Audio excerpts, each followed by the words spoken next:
نحمده ونصلي ونسلم على رسوله الكريم أما بعد أعوذ بالله من الشيطان الرجيم بسم الله الرحمن الرحيم السلام علیکم ورحمۃ اللہ تعالی وبرکاتہ۔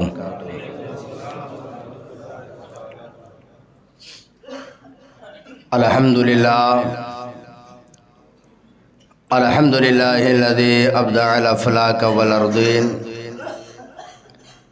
والصلاة والسلام علی من کان نبیا وآدم بین الماء والطین وعلى آلہ وصحبہ اجمعین اما بعد فاعوذ باللہ من الشیطان الرجیم بسم اللہ الرحمن الرحیم یسألونک عن الخمر والمیسر قل فیہما اثم کبیر وقال النبی صلی اللہ تعالی علیہ وسلم لا یزنی حین یزنی وهو مؤمن لا یشرب الخمر حین یشرب وهو مؤمن لا یسرق السارق حین یسرق وهو مؤمن او کما قال۔ آمنت باللہ صدق اللہ العظیم وصدق رسولہ النبی الکریم ونحن علی ذالک لمن الشاہدین والشاکرین والحمد للہ رب العالمین۔ خطبہ مسنونہ کے بعد ہم اور آپ مل کر انتہائی عقیدت و محبت کے ساتھ درود پاک کا نذرانہ پیش کرنے اللہم صلی علی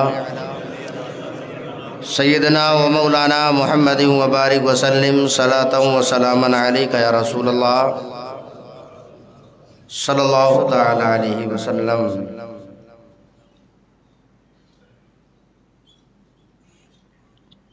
حضرات،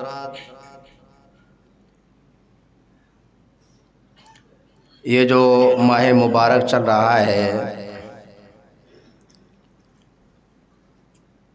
ماہ جمادی الثانی ہے، اور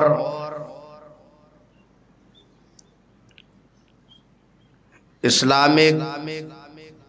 اعتبار سے مسلمانوں کا جو سال کا آخری مہینہ ہوتا ہے وہ ماہ ذی الحجہ ہے، اور پہلا مہینہ محرم الحرام ہے۔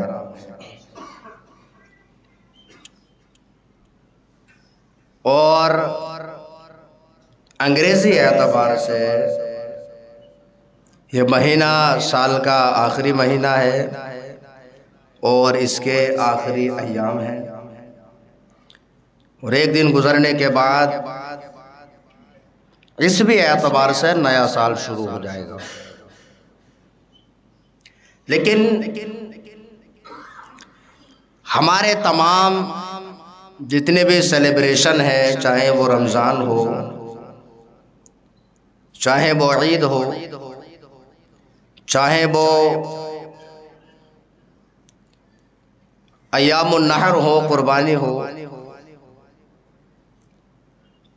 چاہے ہمارے اعراس ہوں، وہ تمام کے تمام چاند کے اعتبار سے ہم مناتے ہیں، اور ہمارا جو سال شروع ہوتا ہے وہ محرم الحرام سے شروع ہوتا ہے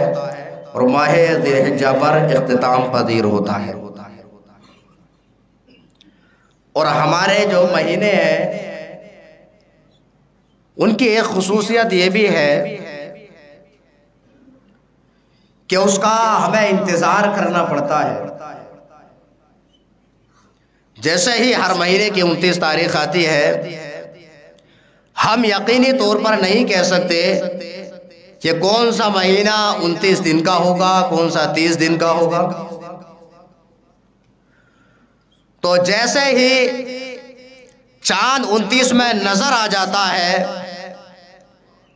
اسلامی کے اعتبار سے ہمارا مہینہ بدل جاتا ہے، یا اگر وہ آخری مہینہ ہے تو سال بدل جاتا ہے۔ اور اگر رؤیت نہیں ہوتی ہے، چاند نظر نہیں آتا ہے، تو 30 کی گنتی پوری ہونے کے بعد ہمارا چاند کا مہینہ ایک ختم ہو جاتا ہے، دوسرا شروع ہو جاتا ہے، یا اگر وہ آخری مہینہ ہو تو ہمارا ایک سال ختم ہو جاتا ہے اور دوسرا شروع ہو جاتا ہے۔ اور ہم چاند کے اعتبار سے جتنے تیوہار مناتے ہیں، جتنے سیلیبریشن مناتے ہیں، اللہ ماشاء اللہ کچھ جہالت کو چھوڑ دیا جائے تو ہر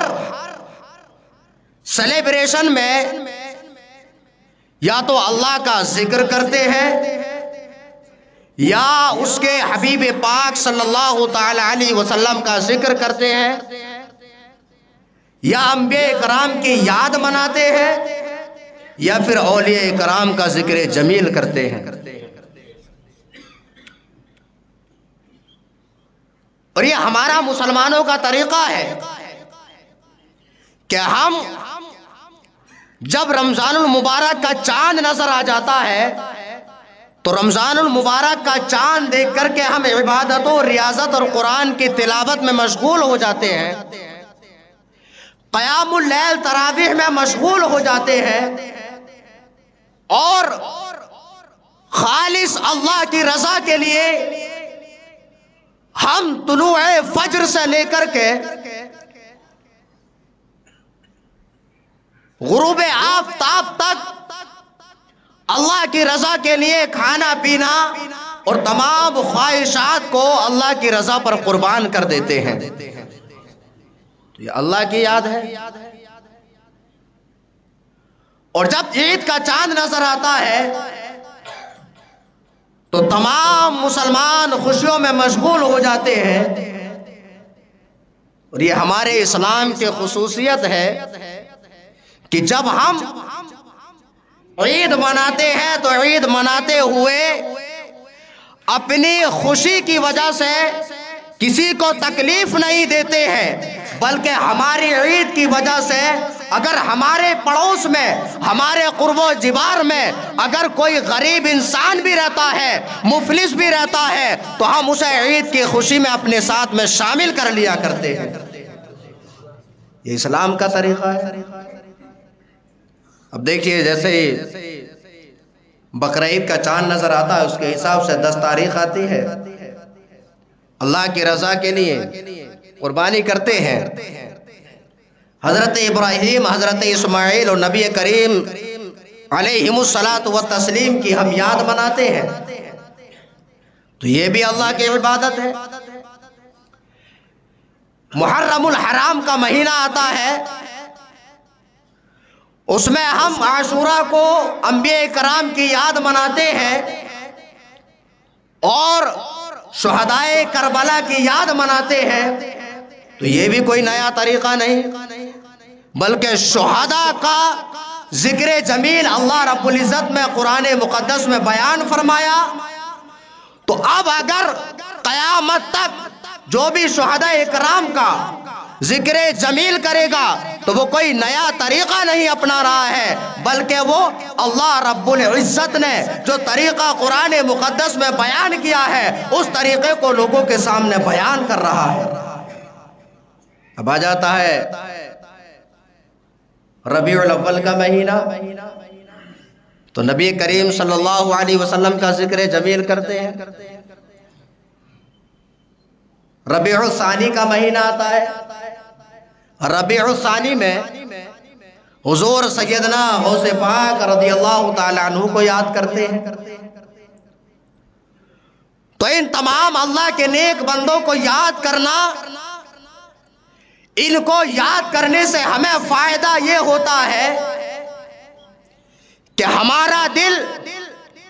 اعمال صالحہ کی طرف راغب ہو جاتا ہے اور اعمال سیئہ سے بچنے کا ان کا کردار جو ہے ہمیں درس دیتا ہے لیکن آج مسلمان کو دیکھا جائے تو اگر اچانک کسی مسلمان سے پوچھ لیا جائے کہ آج چاند کی کتنی تاریخ ہے تو بتانا مشکل ہے. مسلمان کو ہو کیا گیا ہے. لیکن اگر انگریزی تاریخ پوچھی جائے، اور دیکھیے تاریخ یاد رکھنا کوئی بری بات نہیں، تو ہر بچے کو یاد ہے. اور ہمارے معاشرے میں، ہمارے گھروں کے اندر عیسائیوں کے طریقے ایسے رائج ہو چکے ہیں کہ اگر ہمارے گھروں میں بچہ پیدا ہوتا ہے تو ہم اس سے کتنا ہی بچانے کی کوشش کریں لیکن بچا نہیں پاتے ہیں.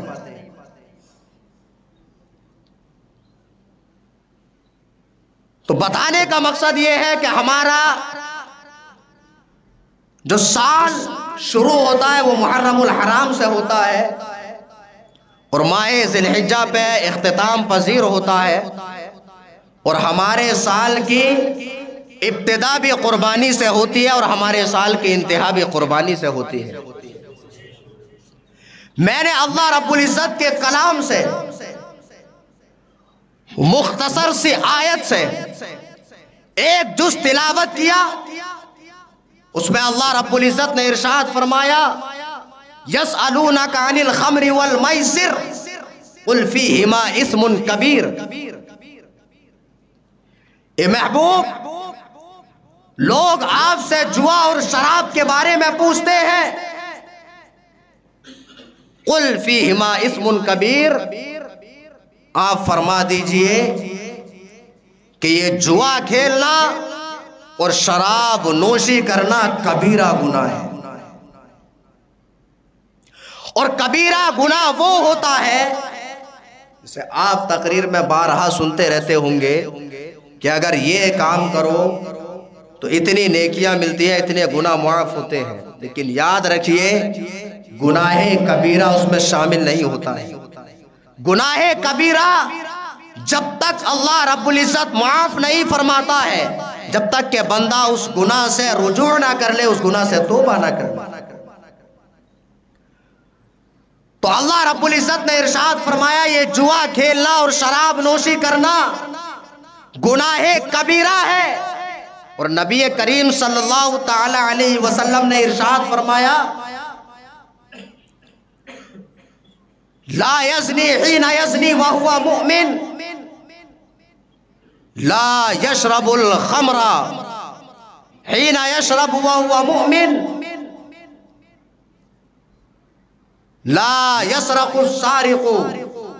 حین یسرق وہو مؤمن. نبی کریم صلی اللہ تعالی علیہ وسلم نے ارشاد فرمایا کہ جب کوئی زنا کرنے والا زنا کرتا ہے تو وہ اس وقت مومن نہیں ہوتا. اور نبی کریم صلی اللہ علیہ وسلم نے ارشاد فرمایا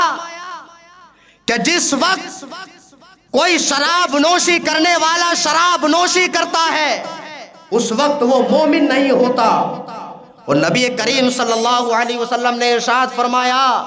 کہ جب کوئی انسان چوری کرتا ہے تو چوری کرتے وقت وہ انسان مومن نہیں ہوتا. تو اس کا مطلب کیا ہے؟ اس کا مطلب یہ ہے کہ جب کوئی انسان چاہے زنا کرے یا شراب نوشی کرے یا چوری کرے، محدثین اکرام بیان فرماتے ہیں کہ جب کوئی انسان یہ افعال قبیحہ کرتا ہے، جب یہ اعمال سیئہ کرتا ہے، تو نبی پاک صاحب لولاک صلی اللہ تعالی علیہ وسلم کے فرمان کا مطلب یہ ہے کہ اس وقت اس کے سینے سے ایمان کو نکال لیا جاتا ہے. اللہ اکبر.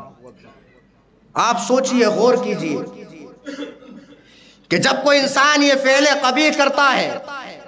شراب پینا، زنا کرنا، چوری کرنا، اور ایسی حالت میں اس انسان کی موت ہو جائے تو آپ مجھے بتائیے کہ اس کا حشر کیا ہوگا. آپ غور و فکر کیجئے، آج انگریزی اعتبار سے سال کے اختتام اور ابتدا کے نام پر آج یہ افعال قبیحہ جو کہ کوئی بھی قوم ان افعال قبیحہ کو صحیح نہیں سمجھتی ہے، چاہے وہ کسی بھی فرقے سے تعلق رکھتا ہو، چاہے وہ کسی بھی مذہب باطلہ سے تعلق رکھتا ہو، لیکن کوئی بھی مذہب باطلہ اس بات کی اجازت نہیں دیتا ہے، اس چیز کو صحیح نہیں سمجھتا ہے کہ شراب نوشی کی جائے، لیکن آج لوگ اسلام کی مخالفت میں شراب نوشی کرتے ہیں، اور ہمارے محلوں کے اندر اور ہمارے نوجوانوں کے اندر یہ افعال قبیحہ کو رائج کرنے کی کوشش کی جا رہی ہے، اور ہمارے نوجوان لڑکے اور لڑکیاں سال کے اختتام اور سال کے ابتدا کے نام پر طرح طرح کے گناہ کبیرہ کرتے ہیں، شراب نوشی کرتے ہیں، شراب نوشی کر کے مدہوشی میں کھو جاتے ہیں اور افعال قبیحہ میں مشغول ہو جاتے ہیں۔ مسلمانوں یاد رکھو، اگر ایسی حالت میں تم کو موت آ گئی تو تمہارا کیا حال ہوگا؟ اللہ کے رسول صلی اللہ تعالی علیہ وسلم ارشاد فرماتے ہیں، حضرت عبداللہ ابن عمر رضی اللہ تعالی عنہ بیان فرماتے ہیں کہ اس روایت کو میں نے نبی پاک صاحب لولاک صلی اللہ تعالی علیہ وسلم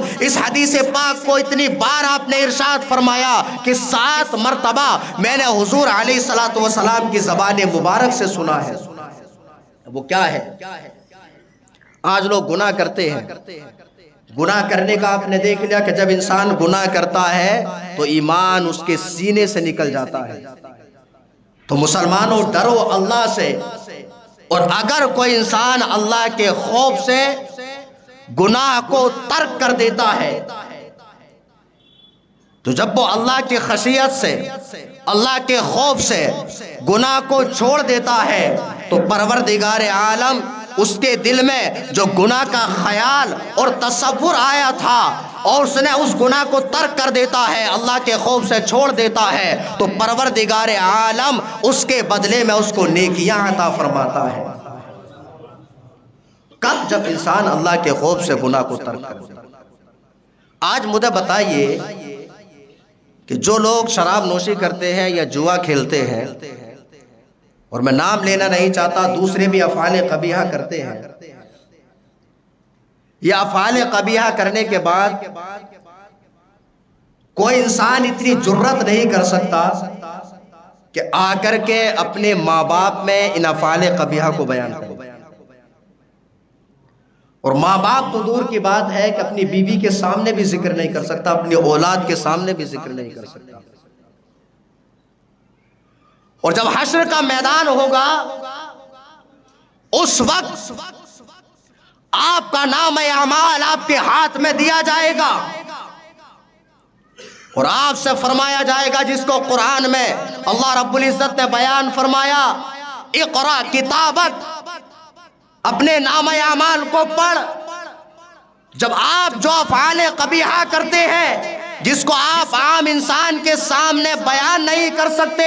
کل حشر کے میدان میں اللہ رب العزت کے سامنے کیسے اس کا اقرار کریں گے؟ اللہ رب العزت کے سامنے اس نام اعمال کو آپ کیسے پڑھیں گے؟ حضرات محترم، اللہ کے رسول صلی اللہ تعالی علیہ وسلم ارشاد فرماتے ہیں، حضرت عبداللہ ابن عمر بیان فرماتے ہیں کہ 7 مرتبہ میں نے اس روایت کو نبی کریم صلی اللہ علیہ وسلم سے سنا ہے کہ طفل نام کا ایک شخص تھا،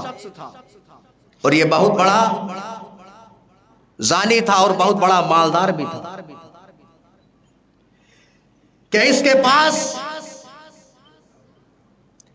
ایک لڑکی آتی ہے، اس کو 40 درہم کی ضرورت تھی یا 60 درہم کی ضرورت تھی۔ وہ لوگوں کے پاس قرض مانگنے کے لیے جاتی ہے، لیکن کوئی بھی اسے قرض نہیں دیتا ہے۔ جب اس طفل نامی شخص نے دیکھا تو یہ شخص اس کی ضرورت سے زیادہ اس کو درہم دے دیتا ہے۔ جب اس کو درہم دے دیتا ہے تو یہ لڑکی نگاہ تشکرانہ اس کی طرف اٹھاتی ہے۔ کوئی بھی انسان ہو، اگر اس پر کوئی احسان کرے تو وہ انسان اس کا شکر چاہے زبان سے ادا کرے یا نہ کرے، لیکن اپنے اخلاق اور کردار سے ضرور اس کے احسان کا شکر ادا کرتا ہے۔ جب یہ لڑکی شکر ادا کرتی ہے تو یہ شخص کہتا ہے کہ تو جگہ جگہ پر گئی، تجھے کسی نے قرض نہ دیا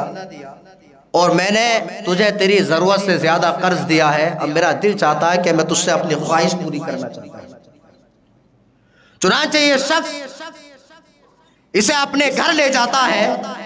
اور تمام کھڑکیوں کو دروازوں کو بند کر دیتا ہے اور اس کی طرف جیسے ہی ہاتھ بڑھانے کی کوشش کرتا ہے تو یہ لڑکی فوراً پکار کر کے کہتی ہے کہ تم نے ساری کھڑکیوں کو دروازوں کو بند کر دیا ہے، لیکن یہ یاد رکھ کہ اللہ رب العزت مجھے اور آپ کو دیکھ رہا ہے۔ چنانچہ جب اس شخص نے اتنا سنا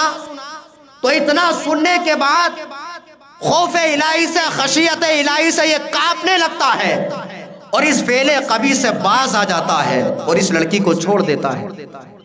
یہ لڑکی وہاں سے چلی جاتی ہے اور ایسی حالت ہی میں اس کو موت آ جاتی ہے۔ جب اس کو موت آ جاتی ہے پورے اس کے شہر کے اندر چرچا ہو جاتا ہے کہ فلاں پاپی کا انتقال ہو گیا ہے، وہ اس دنیا سے جا چکا ہے۔ اب دیکھتے ہیں اس شخص کا چہرہ کیسا ہو گیا ہے۔ چنانچہ جب بڑے بڑے لوگ اس کو دیکھنے کے لیے آئے تو کیا دیکھا کہ اس کا چہرہ چمک رہا ہے، اس کے چہرے سے نور نکل رہا ہے، اور اللہ رب العزت نے اس کے اس فعل قبیح سے باز رہنے کی وجہ سے پروردگار عالم نے اس کے تمام سابقہ گناہوں کو معاف فرما دیا اور اس شخص کو پروردگار عالم نے اپنی عطا سے جنت کا مستحق بنا دیتا ہے۔ سبحان اللہ۔ تو اس سے کیا پتا چلا کہ اگر آپ کوئی گناہ کرتے ہیں تو گناہ کرتے ہوئے موت آ جائے تو مسلمانوں یاد رکھنا، یہ سوچنا کہ تمہارا حشر کے میدان میں کیا حال ہوگا۔ اور اگر کوئی گناہ کرنے کے لیے آپ کا نفس ابھارے اور آپ کو شیطان بہکائے تو یہ سوچنے لگنا کہ جو گناہ ہم لوگوں سے چھپ کر کے کر رہے ہیں، لوگوں کے سامنے نہیں کر سکتے، کل پروردگار عالم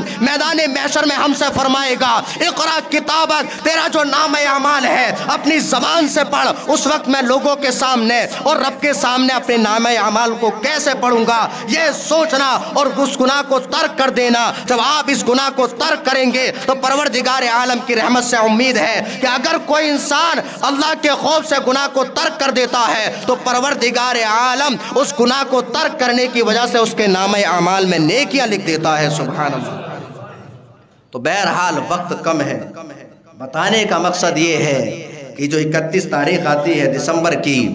جیسے ہی سال چینج ہوتا ہے شور شرابہ مسلمانوں کے محلوں سے لوگ پٹاخے چھوڑتے ہیں، یہاں تک کہ کچھ لوگ شراب نوشی اور نشے خوری اور جوئے تک کا انتظار کرتے ہیں۔ مسلمانوں ان تمام چیزوں سے باز آ جانا چاہیے۔ ہمارا اسلام ہمیں یہ نہیں سکھاتا ہے، یہ کام دوسروں کے لیے چھوڑ دینا چاہیے اور ہمیں اللہ اور اس کے رسول کی رضا میں لگ جانا چاہیے۔ اور مسلمانوں کے لیے، مومن کے لیے دنیا قید خانہ ہے، ہمارے لیے اگر سب کچھ ہے تو وہ آخرت ہے، اور کافروں کے لیے یہ دنیا جو ہے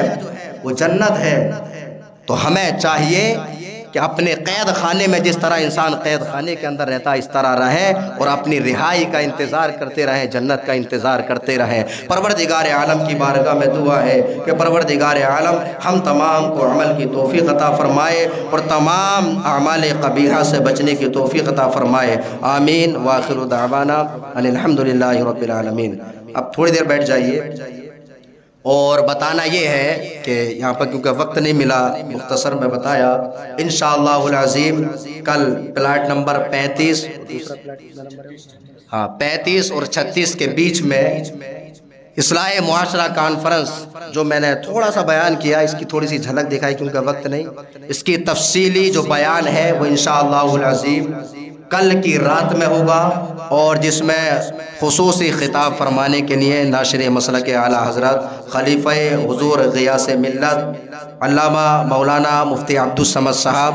قبلہ مقدس اللہ العالی والنورانی دھاراوی سے تشریف لا رہے ہیں، اور ان کے علاوہ حضرت علامہ مولانا عبدالقیوم صاحب جوگیشوری سے تشریف لا رہے ہیں، اور پیر طریقت رہبر شریعت صوفی غلام نبی صاحب قبلہ تشریف لا رہے ہیں۔ آپ تمام حضرات سے گزارش ہے کہ کثیر تعداد میں کل کے 35 اور 36 نمبر کے پلاٹ کے بیچ کے روڈ پر اس پروگرام میں شرکت فرمائیں اور ثواب دارین حاصل کریں۔ اور دوسرا اعلان یہ بھی سماعت فرما لیں کہ یہ جو ہمارے عیدگاہ میدان سے تھوڑا ہٹ کر کے غریب نواز مسجد ہے، اس کا تعمیری کام جاری و ساری ہے۔ وہاں سے کچھ حضرات چندے کے لیے آئے ہوئے ہیں۔ آپ تمام حضرات سے گزارش ہے کہ زیادہ سے زیادہ، کیونکہ آپ کے پڑوس کی مسجد ہے، اس کا تعاون کر کے ثواب دارین حاصل کریں۔ زیادہ فضیلت بتانے کی ضرورت نہیں۔ نبی کریم صلی اللہ علیہ وسلم نے فرمایا من بنا للہ مسجدا بنى اللہ لہ بیتا فی الجنہ، جو انسان اللہ کی رضا کے لیے مسجد کو بناتا ہے، اللہ رب العزت اس کے لیے جنت میں محلات تیار فرماتا ہے۔ تو آپ حضرات اس مسجد کا زیادہ سے زیادہ تعاون کریں۔ اور دوسرا یہ بھی، ہم جو گھر بناتے ہیں، گھر ایک نہ ایک دن فنا ہو جائے گا، لیکن مسجد اللہ رب العزت کو اتنی پسند ہے، جب سے مسجد بن جاتی ہے قیامت تک مسجد کی جگہ پر کوئی چیز آسمان تک نہیں بنا سکتے۔ اور دوسرا یہ، قیامت کے بعد بھی مسجد باقی رہے گی، ورنہ ساری چیز فنا ہو جائے گی۔ مسجد جو ہے، یہ جو مسجد کا حصہ ہے، اسی طرح سے جنت میں جائے گا، اور مسجد فنا نہیں ہوگی۔ مسجد کی زمین کل حشر کے میدان میں جنت میں ہوگی، اور مسجد فنا ہونے والی نہیں ہے۔ تو اس لیے ہمیں چاہیے کہ جس طرح ہم اپنے گھروں کو سجاتے ہیں، مساجد کو بھی سجانا چاہیے، اس لیے کہ ہمارا گھر اور مکان جو ہے وہ فانی ہے، اور مسجد جو ہے وہ قیامت کے بعد بھی باقی رہنے والی ہے۔ تو میں امید کرتا ہوں کہ زیادہ سے زیادہ آپ تعاون کریں گے۔ آپ حضرات سنت نماز کے لیے کھڑے ہو جائیں۔ السلام علیکم ورحمۃ اللہ۔